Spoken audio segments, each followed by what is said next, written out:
मराठा शक्ति मराठों का अभ्युदय 17वीं शताब्दी में मराठा शक्ति का उत्थान हुआ। मराठों को संगठित करने का कार्य शिवाजी ने किया। मराठों का अभ्युदय में मुख्य कारक निम्नलिखित हैं। पहला,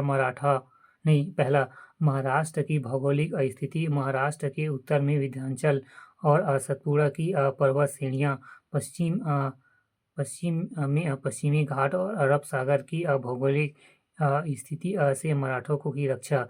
दूसरा, मराठों का परिश्रमी एवं स्वभाव।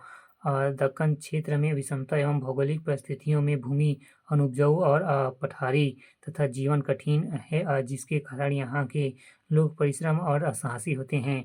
तीसरा, भक्ति आंदोलन का प्रभाव। महाराष्ट्र के संतों ने जनसाधारण की भाषा मराठी में अपना साहित्य लिखकर मराठों में भक्ति तथा शक्ति एक साथ उत्पन्न कर दी।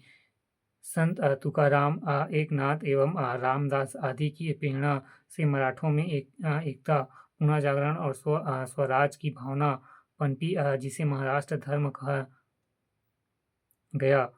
चौथा, गुलिरा युद्ध पद्धति। महाराष्ट्र के पठारी क्षेत्र में यह सफल युद्ध रणनीति थी। मराठे इसमें माहिर थे।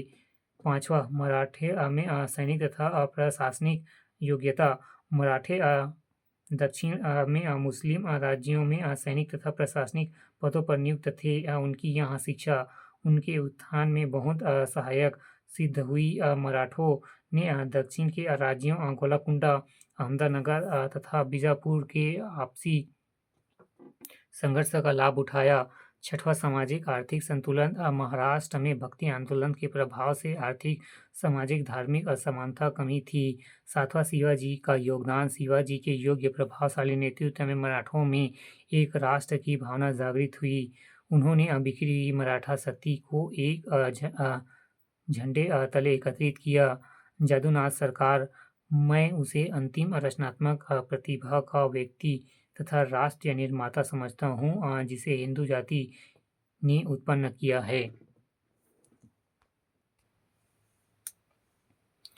शिवाजी प्रारंभिक परिचय तथा विजय। शिवाजी का जन्म 1627 ईस्वी में पूना के निकट शिवनेरी में हुआ था। वे भोसले वंश के थे। उनके पिता का नाम शहाजी भोसले तथा माता का नाम जीजाबाई था।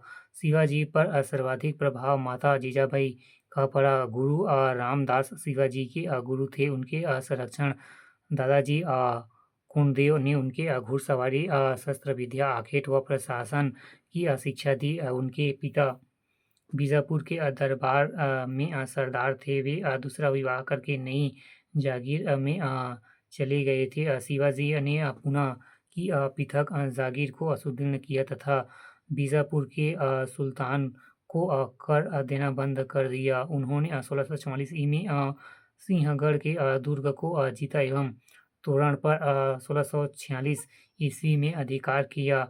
आगे सुपा एवं बारामती,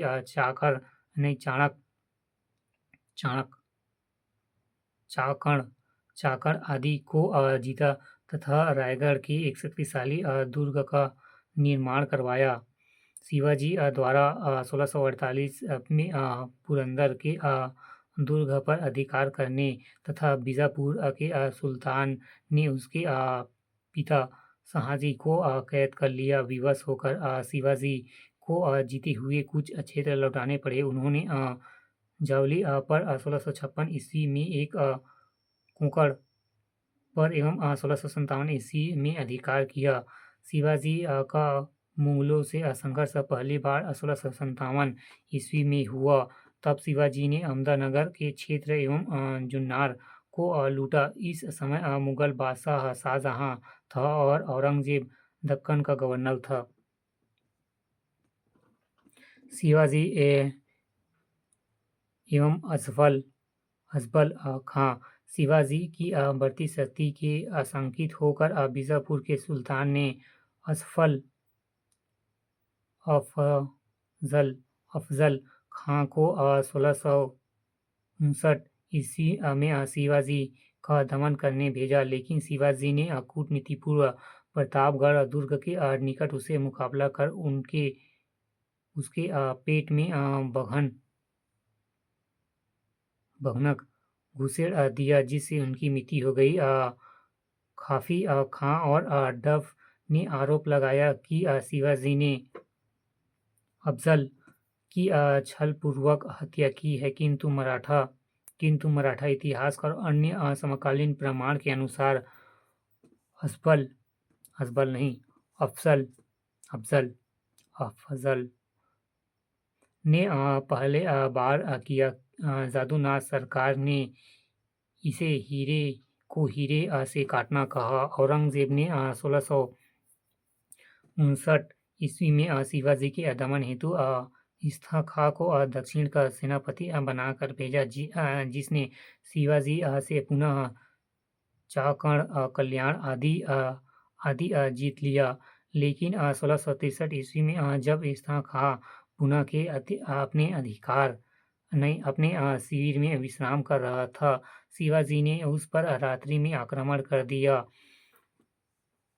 जिसमें उसकी जान भी चली गई, पर 4 उंगलियां कट गई। पुणे पर शिवाजी का पुनः अधिकार हो गया। 1664 ईस्वी में शिवाजी ने मुगल बादशाह सूरत को लूटा। पोरबंदर की संधि औरंगजेब ने अब आमेर के राजा जयसिंह को दक्षिण भेजा। योग्य सेनापति एवं कूटनीतिज्ञ जयसिंह ने शिवाजी को समर्पण तथा पोरबंदर की संधि 1665 ईस्वी हेतु बाध्य किया। पुरंदर की संधि की शर्तें: पहला, शिवाजी को 35 से 23 किलो मुगलों को देना। दूसरा, शिवाजी ने आगरा दरबार जाना स्वीकार किया। तीसरा, उन्होंने 40 लाख हूण औरंगजेब को देना स्वीकार किया। यह संधि शिवाजी के लिए लाभदायक विराम सिद्ध हुई।